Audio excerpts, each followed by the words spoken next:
איך חוקרי אוסינט מזהים שמבצע אווירי עומד להתחיל, עוד לפני שהוא מופיע בחדשות? חלק 2. כי הם יודעים לקרוא את המפה.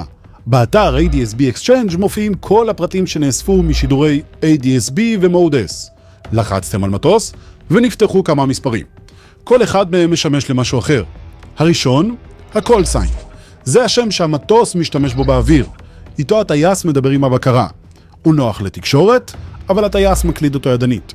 אפשר לשנות אותו, זה איך שהטייס קורא למטוס. השני, מספר הזנב. זה הרישום החוקי של המטוס, כמו לוחית רישוי.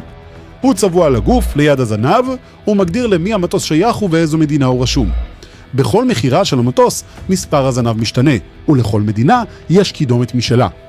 והשלישי, קוד ההקס. זו תעודת הזהות האלקטרונית של המטוס, צרוב בתוך המשדר.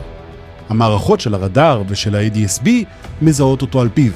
אי אפשר להקליד אותו, ואי אפשר לשנות אותו בטיסה. זה מה שהמטוס באמת. ולכל מדינה יש טווח מספרים משלה.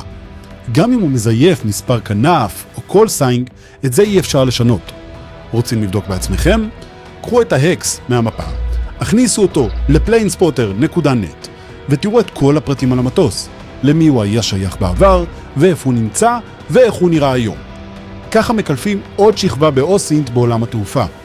אם זה מעניין אתכם, תעקבו לחלק 3.